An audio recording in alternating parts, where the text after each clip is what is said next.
I'm E.G. Marshall. Welcome to the sound of suspense, to the fear you can hear. A psychiatrist once said that the human brain is like a spider's web. Together, all the strands are strong, but taken one by one, each can easily be broken, and the web destroyed. There are countless cases of human brains broken and smashed in just this way, step by step, strand by strand. And I can't help wondering, is this what happened to young Jennifer Brady? Please, officer, I'm not out of my mind. I didn't say you were. No, but everybody else does, and I'm not. I'm not. I don't mean you're off crazy because you had a bad dream. It was no dream. It happened. I tell you, it happened. No, ma'am, it didn't. You see, it couldn't have. A thing like that to happen. Impossible.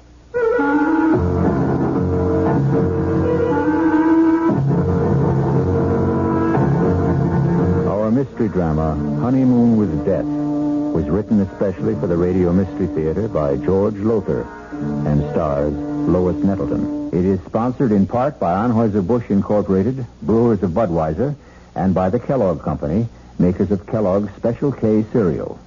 I'll be back shortly with Act One.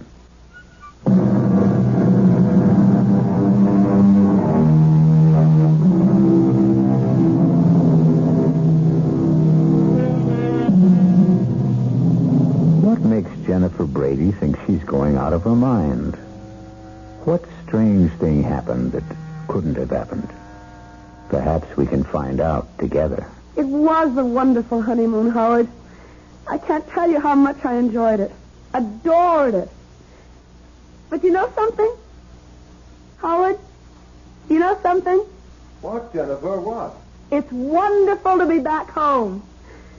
These last 10 days driving back from San Francisco, I kept thinking, when, oh, when will I be back in my own bedroom, in my own bed, in my own little old New York brownstone house? Oh, I shouldn't have said that, should I? What? Said what, Jennifer? Am I bothering you with all my chatter, Howard? Bothering me? How could you possibly bother me, sweetheart? I'm just trying to catch up with all that mail Margaret left on the living room table. Oh, hey, I haven't seen that negligee before. I saved it for a homecoming night. Like? I can see a whole month of honeymooning hasn't changed you a bit. When I've got a bride as beautiful and sexy as you, our whole life is going to be a honeymoon. Now, tell me, what was it you shouldn't have said? What? Oh, I've forgotten. Something about your own little old New York brownstone house. Oh, well, what I meant, it's not just mine anymore. It's yours now, too. And your sister Maggie's. You both inherited this old brownstone from your father. Though I must say I think that we, have the better of the bargain. What do you mean? I much prefer this top floor apartment, don't you? Oh, yes. Luckily, Maggie always preferred the downstairs part.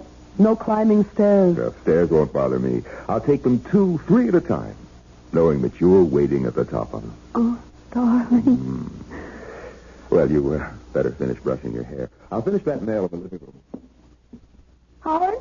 Yes? About the car. Well, what about it? Do you think it's safe parked out in the street? One night won't hurt. I'd feel awful if anything happened to us. You know, sometimes on a honeymoon trip, I couldn't help wondering which you loved more, your new car or me. Oh, well, I guess one night in the street is safe enough. You can find a garage tomorrow. Howard, you locked the car. You have the keys, haven't you? Howard? Howard, can't you hear me? I asked you.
there sitting in a chair with a knife in his chest. Jennifer, please, now stop it. Come back here now. Come on. I'll phone Dr. Sullivan. I don't need Dr. Sullivan. I tell you, Howard. Howard. All right, now. The neighbors haven't heard it. Now, look, Jen. You sit here on the couch and try to hold on. I'll phone Dr. Sullivan. Maggie. Howard is dead. He's up there in our apartment. Dead. Jennifer, please, now try to control yourself. There's no one named Howard here. What do you mean? No one named Howard? You know Howard Lansing, my husband, the man I've been on a honeymoon with for a whole month and home just a few hours ago. Stop looking at me like that. All right. Now, look, Jennifer, I'll tell you what I'm going to do. I'll go upstairs, and I'll see if anybody's there. Howard's there. All right. If this Howard is there, and if he's dead, then I'll phone the police. All right? Yes. But if he isn't, then I'm going to phone Dr. Sullivan and have him come right over. Now, that agreed? What's that? It's just the front door bell. Oh, yes, officer? Officer Helmets, ma'am. Ed Helmets. Anything wrong? No. What do you mean, no? My husband's been murdered. He's upstairs dead, a knife in his chest. Jennifer, please. Officer, there is no one upstairs, dead or alive. Well, then what was all the screaming about? I'm walking the beat just up at the corner, and I hear all this screaming. It's nothing. Believe me, it's nothing. Officer, will you do me a favor? Oh, sure, if I can. Would you go upstairs, please, and see for yourself? Officer, my sister is a highly emotional woman. Please? Would you please? Sure. Make you feel any better? Sure. Jen, what am I going to do with you? You know what Dr. Sullivan said. Dr. He Sullivan? said if you had another one of these attacks, you were going to have to be... I am not having an attack. I am as sane as you are. Don't look at me like that, Maggie. I am. Well, officer. Well, there's nobody up there, ma'am. Nobody. But there is somebody. My husband, Howard. He's sitting in a chair with a knife in his chest, blood all over. No, ma'am. But that's impossible. Impossible, I tell you. It's impossible. I couldn't. Maybe you want to see for yourself, huh? I'll go up with you. Officer, thank you very much, but there's no need. I do want to see for myself, will you? Sure. I'll come with you. Well, no, on second thought, what's the use? I mean, I'm really very tired of this sort of thing. What sort of thing? Never mind, officer. Just, you go ahead. Now, is this the room where you, thought that, huh? I can't believe it. It's impossible. You can see for yourself. 5 minutes ago. 5 minutes ago, I tell you. In this chair. He was sitting back in this chair, and there was a knife sticking out of his chest.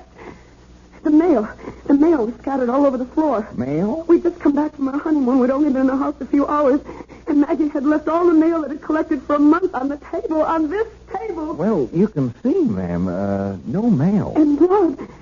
There was blood on the carpet, some of the mail. Well, no mail, no blood. You don't mind me saying so. I think you... Well, maybe you had a dream, a nightmare, huh? Please.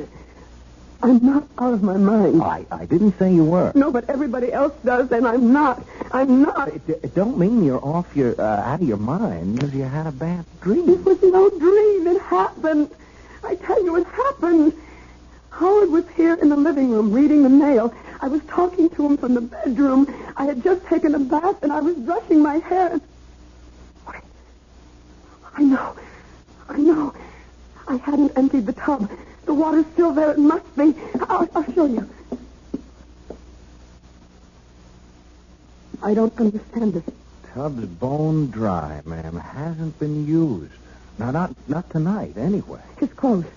Howard's clothes. He'd empty his suitcases and put his clothes in the closet. Here's his suitcases, too. Just ladies' clothes. Yours, ma'am? Yes. Now, hey. Look, don't cry. Hey, look, this dream you had. It was no dream. Okay. So maybe you imagined... I didn't imagine anything. Do you imagine a husband? Do you imagine a month-long honeymoon? Do you imagine a man in a chair with a knife in his chest? Oh, I got to admit, you'd have to have a darn strong imagination. But they tell me that's what artists got. Artist? Oh, you are an artist, aren't you? That painting there on the easel?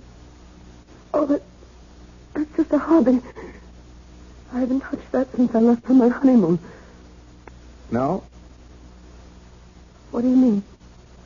How long does it take paint to dry? Oh, a day, thereabouts. Well, this paint's still wet. Plenty wet. Look at my finger. Oh, now don't start crying again. A woman crying, it makes me feel awful. I'm sorry. Look, when you dreamed it or imagined it... I didn't. Yeah. I didn't. Oh, yeah, well... I know I've had spells. Spells?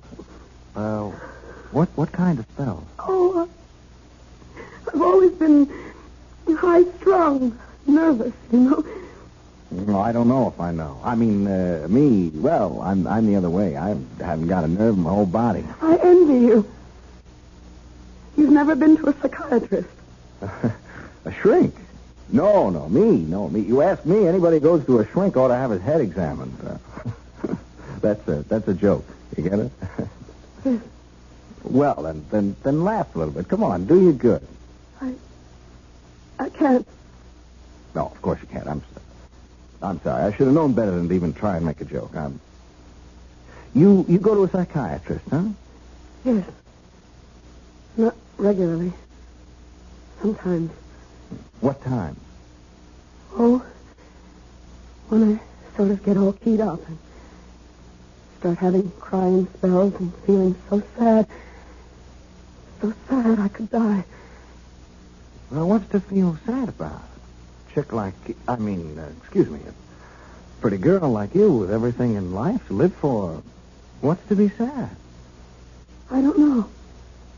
Some people feel sad for no reason at all. They just suffer from depression. Oh, excuse me? Oh, yes, ma'am? Jennifer, Dr. Sullivan is on his way over. I just phoned him. All right. And, officer, thank you very much for trying to help. Oh, not at all, ma'am. Not at all. Glad to do what I could. I'll show you out. Oh, that's okay. No. Sorry, I'll come with you. I'll be just a minute, Jen. Officer, I wanted to ask you, you don't have to say anything about this, do you? I mean, put it in your report or anything? Oh, no. There's been no damage or anything like that. Does she get this way often, your sister? Well, often enough. She hallucinates, you see. Huh? Come again? Hallucinate? It means, well, just what you saw. She was totally convinced there was a murdered man up there. Her husband, no less. Well, you saw for yourself. Husband. Jennifer's never even had a boyfriend. A cute doll? A pretty girl like that? Well, it's all part of her condition. She's afraid of people. Men, especially. I wish she could become less afraid, more outgoing. If these spells of hers get any worse, she may lose her mind altogether. Oh, say, I hope not. A sweet kid like that. I sure hope not. I know, so do I. Well, looks like we've had a little shower. Street's wet. It was drizzling a little when I came in. Well, good night, ma'am, and if you need... Wait! The car! The car? What car? Howard's. The little red sports car he was so fond of. It isn't there. But it was. I know it was. Officer, thanks for that, and good night. Good night, ladies. Jen, dear, until Dr. Sullivan gets here, I think you should lie down and rest. I don't want to lie down. Well, then just stretch out on the couch and I'll make some tea for us. Oh, that's probably Dr. Sullivan now. Oh. Yes? Excuse me, ma'am. I just wanted to get something straight. Yes. Your sister, did she say... Oh, ma'am. Yes, officer. Did you say that car was a little sports car? Yes. Why? Well, nothing, only there was one parked out there in the street. What do you mean? Well, we've had a shower, see, and I happened to notice the street's dry in one spot. There must have been a car standing there while it was raining. A small car. Officer, please don't make things worse for me or for my sister. I mean, there's nothing unusual about a car being parked in the street. No, only... Good night, officer. Funny, though. Funny. What exactly is it that strikes Officer Helmut as funny? Perhaps we'll know when I return shortly with Act 2.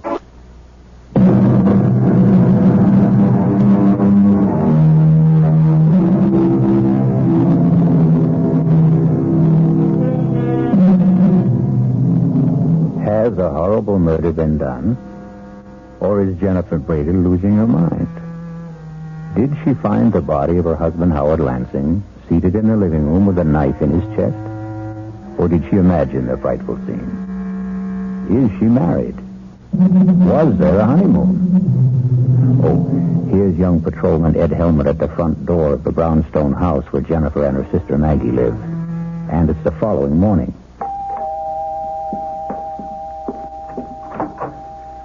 Oh, it's you. Yeah.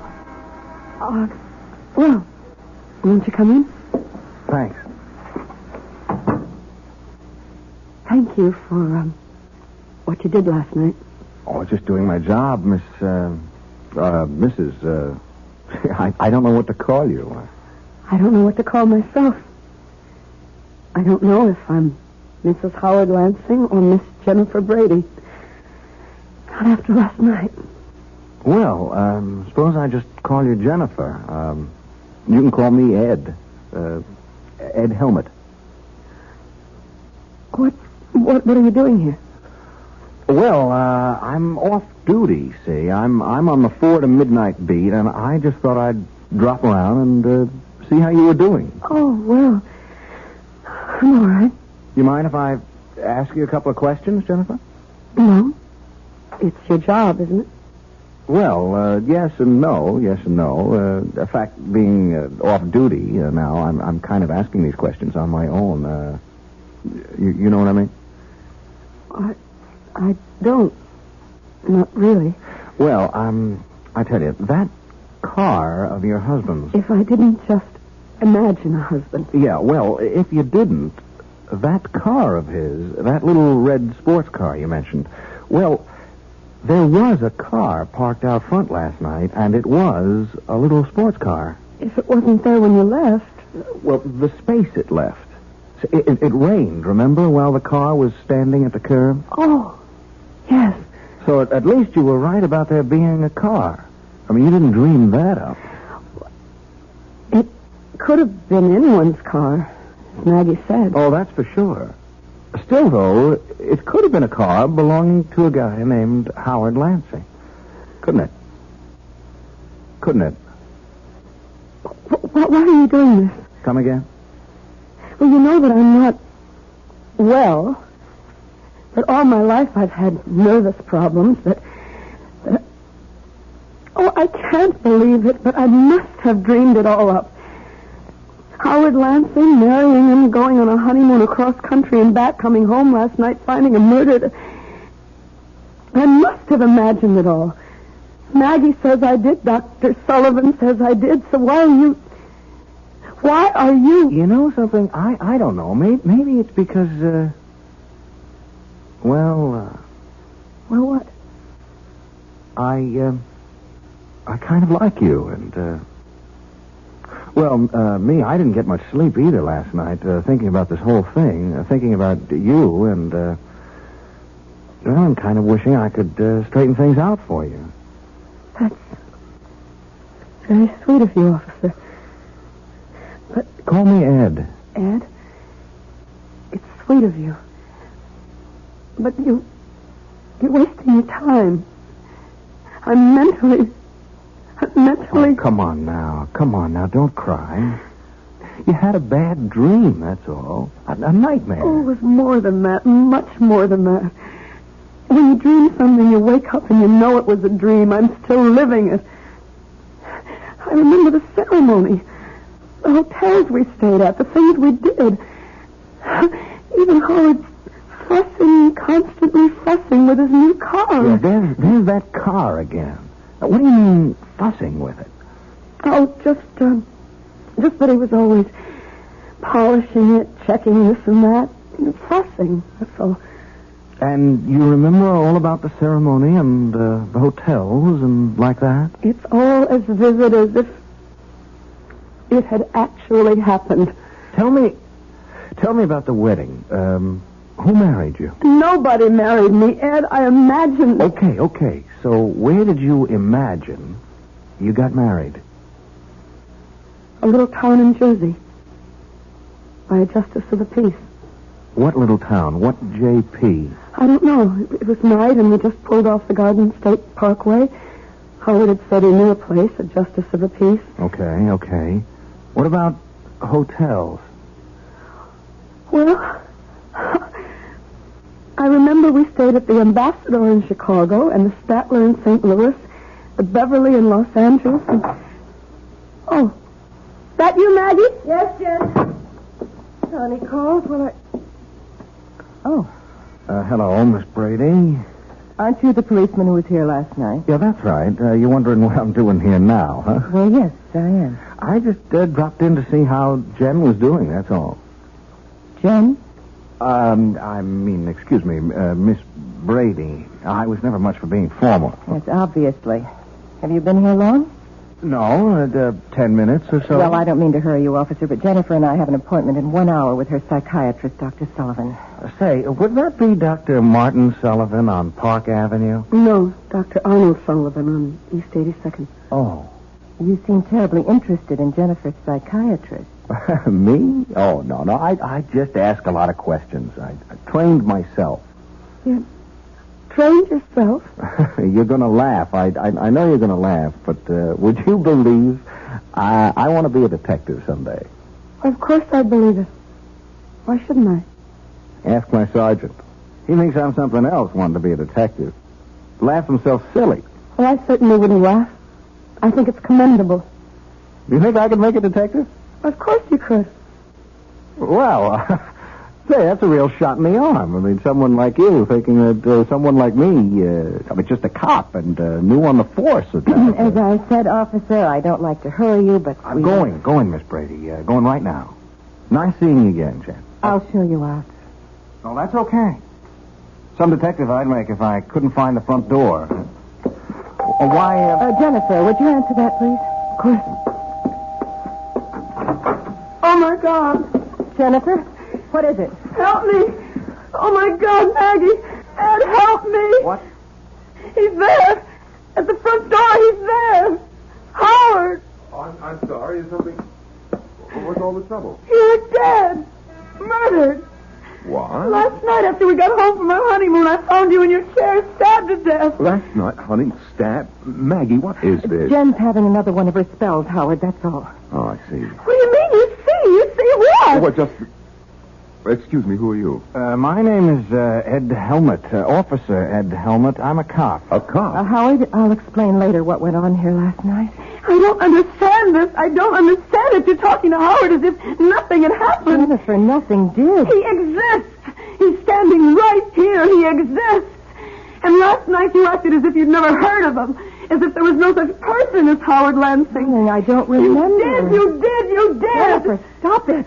Now, stop it. Control yourself. Officer, you were leaving. There's some questions I'd better get the answers to Officer, first. this is a private matter. It's a family affair. Well, now that depends on how you look at it. Are you Howard Lansing? Of course I'm Howard Lansing. Why do you ask such a question? Howard, Jen had one of her mental lapses last night. She imagined that you and she were married. We were. And that you just come back from your honeymoon. Oh, good Lord. And then during this hallucination, she thought she had found you with a knife in your chest, dead. Oh, no, poor little Jenny. She ran screaming into the street. Luckily, I got her back into the house before she caused a disturbance, although this officer did hear the screams and came to investigate. Well, did you call Dr. Sullivan? Of course I did. He came over, but there wasn't much he could do except order some new sleeping pills. We're seeing him in his office at 11 this morning. Just one more question, Mr. Lansing. Yes? Just where do you fit in here? I mean, who are you? To the family, I mean. I'm Miss Brady's fiancée, Margaret, not Jennifer. Oh. I see. No, I'm afraid you don't see. Not all of it. Look, since we've gone this far, you might as well know the rest of it. Jennifer has always had a thing for Howard. She's not jealous that he's going to marry me and not her. Don't think that. But the whole situation has been a severe strain on her, a very severe strain. Almost certainly that's why her hallucination last night took the form that it did, thinking she'd been married to me and all the rest of it. Yeah, that makes sense. Well, I'll be on my way. Hey, now, you take it easy, huh? And me, if it's okay with you, I'm going to be in touch. I'll see my way out. Hey, Mr. Lansing, you have got a little red sports car. Well, yes, that's it, parked at the curb. Why? Well, Jen, Miss Brady, she seemed to make a big thing out of it. On the honeymoon that didn't happen, I mean. Big thing? Well, what I mean, she said you were always fussing with it, polishing it and like that. Sure looks as if you do. Oh, I do. I'm a sports car buff, if you want to know. I wish I could own a car like that.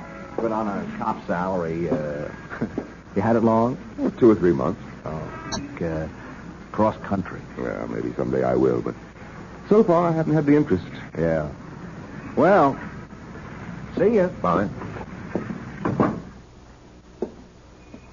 Where is she? Upstairs, changing for appointment with Sullivan. I don't know. Oh, boy. If I had a car like that, I'd go for long trips, like cross country. Well, maybe someday I will, but so far I haven't had the interest. Yeah. Well, see ya. Bye. Where is she? Upstairs, changing for appointment with Sullivan. I don't like this, Maggie. You don't like it. You don't like it. All the stupid things walking in here when a cop was here. If I know he was here. If it comes to that, why'd you let her run screaming into the street last night? Howard, come to your senses. Was there any other way? No, I guess there wasn't. I'm afraid we're going to have to move faster than we planned. Why? That young cop, pretty nosy. Come over here to the window. What? Look, down there. What the hell is he doing? He's measuring the size of your car from front to back wheel. What's he doing that for? I don't know. He's doing it. I don't like it. No, Howard, we won't commit Jennifer now. Well, if we don't commit her, what will we do with her? Kill her.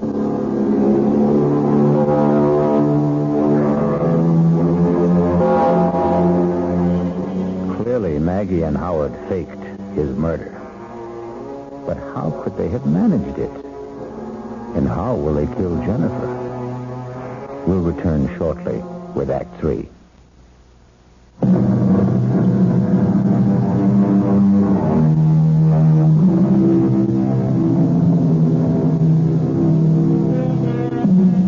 Were you as shocked as I to discover that Howard Lansing is very much alive? I can't fathom it. Can you? No more than, 10 minutes could have passed between the time Jennifer saw him slumped in that chair with a knife in his chest, blood all over everything, and the time Officer Helmut entered the room to find no body, no blood, nothing to indicate that a murder had taken place. It would have been impossible for Howard Lansing and Margaret Brady to restore perfect order to that room in so short a time. Even to Howard's clothes and luggage no longer in the closet. A bone-dry bathtub. And the rest of it got me puzzled. Well, we'll soon have the answer. as we rejoin Maggie and Howard. Kill her. There's nothing else we can do. Oh, we can do what we planned originally. Commit her. It won't work. Not now. Why not? Your answer is right out there in the street. The cop was just finished measuring your car.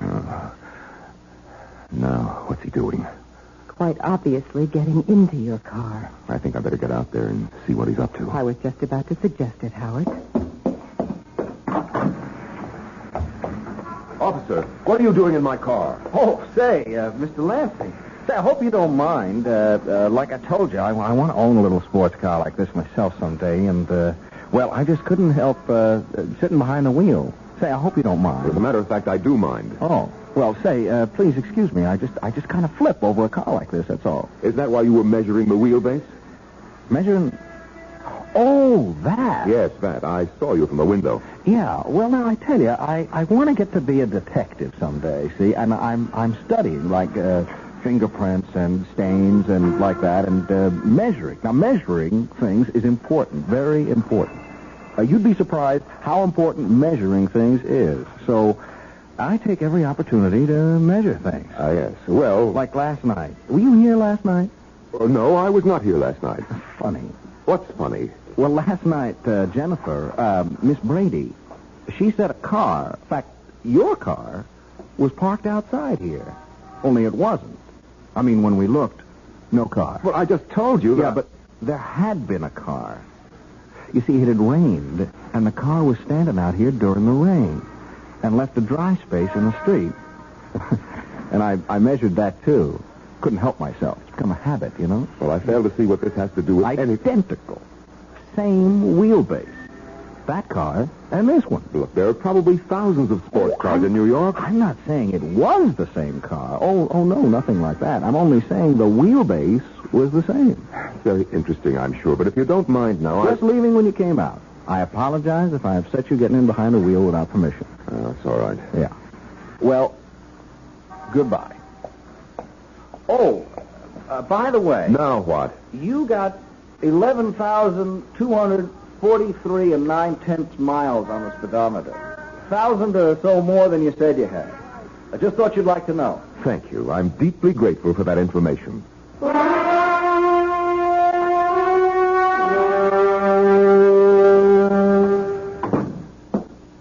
He is up to something, Maggie. What else is new? He checked the mileage on the car. What of it? Over 11,000 miles. I could easily have driven from here to L.A. and back, which I did. Mileage shows only how far a car went, not where. I'm not worried about your car. I'm worried about him nosing around. The quicker we kill Jennifer, the better. Now, look, I didn't bargain for anything like murder. Neither did I, but that's the way it is. How will you do it? How will we do it? Sleeping pills. An overdose. That's the simplest. When? Oh, tonight. Why wait? Oh, Jennifer. Oh, ready for our appointment with Dr. Sullivan, I see. Yes. I'll just get my coat. Howard? Yes, Jennifer. I'm sorry if I've caused you any trouble. Oh, now... I'm losing my mind, Howard. I must be. Marrying you, our honeymoon trip across country, returning last night, finding you dead. It was all so real. So real. And yet it wasn't. It never happened. Oh, Howard, I just can't go on like this much longer. You won't, Jennifer. Believe me, you won't.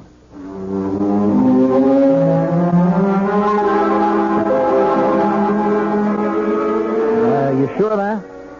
Did you check all marriage license applications? And there's no Howard Lansing and Jennifer Brady, huh? For you at Beverly Hotel, Los Angeles. Right there. Okay, sorry I troubled you. Thanks. Hello? Yeah. Yeah, how far back did you check your guest register? And there's no Mr. and Mrs. Howard Lansing. Hey, Ed, another one. The ambassador of Chicago. You going on a trip or something, man? Thanks.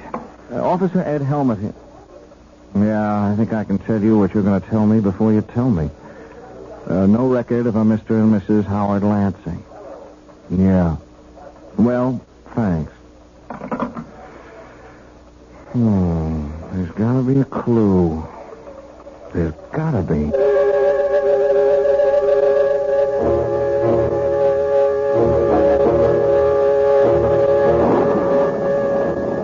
Well, She's asleep.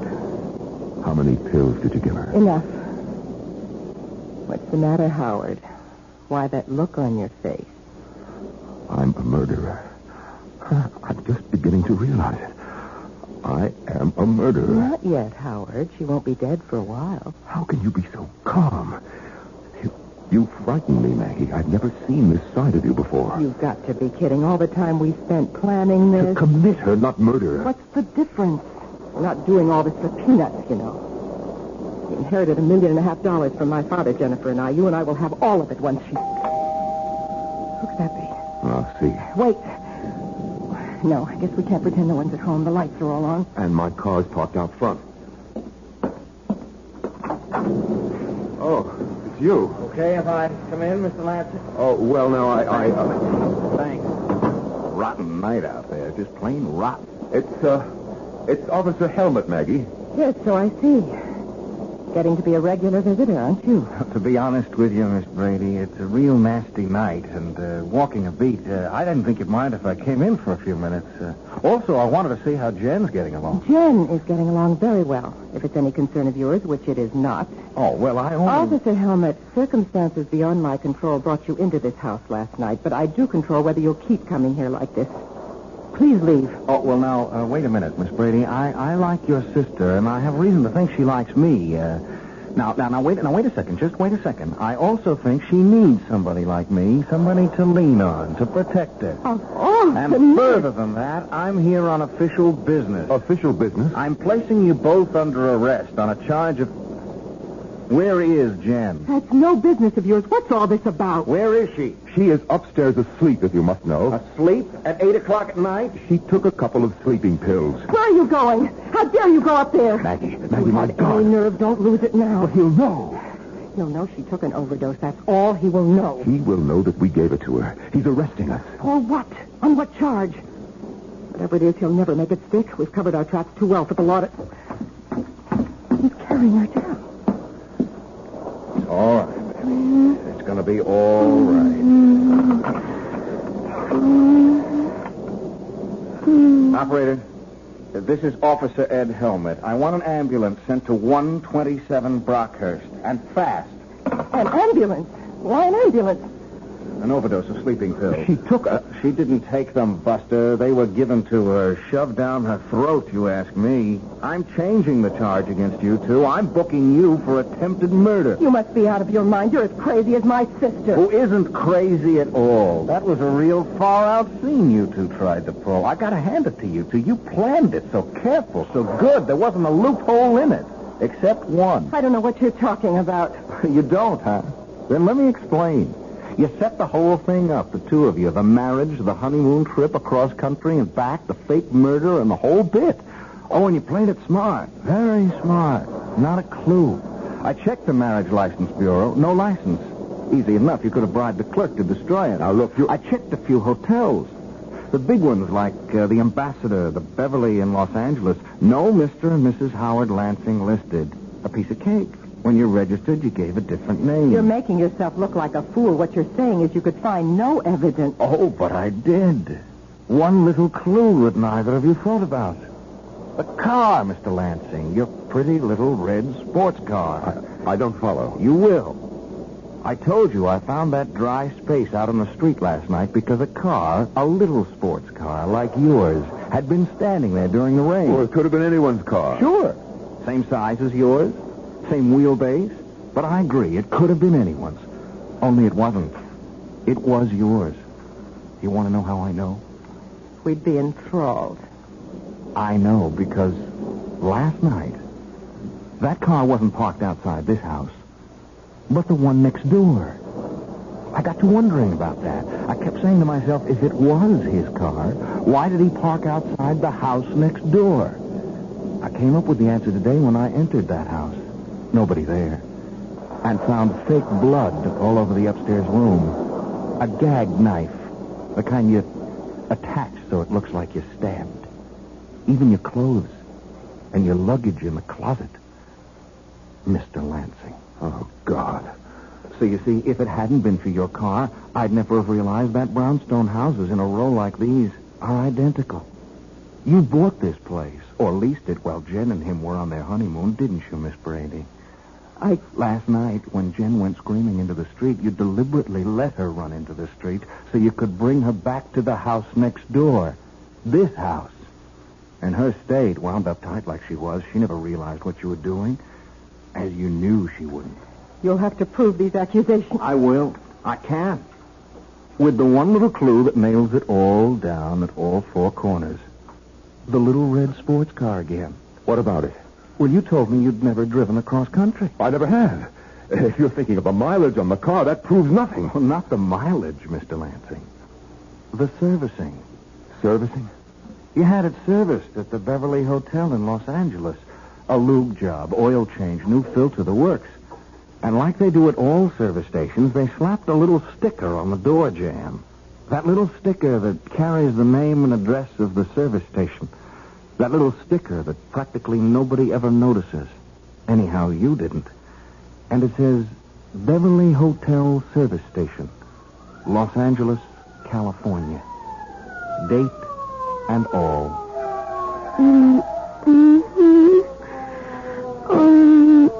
Easy, Jen. Easy. You're going to be okay. From here on in, you're going to be just fine.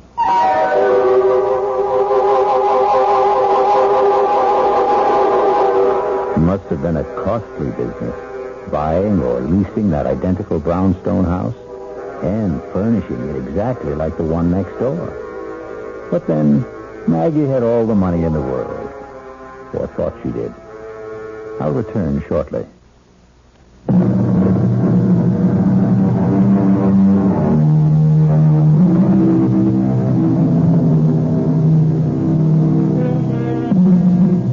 Yes, like a spider's web, so strong and yet so weak, the human brain can be broken. But happily, again, like the spider's web, it can be repaired, as good as new. Our cast included Lois Nettleton, Tony Roberts, Terry Keane, and Norman Rose. The entire production was under the direction of Hyman Brown. This is E.G. Marshall inviting you to return to our Mystery Theater for another adventure in the macabre. Until next time, pleasant dreams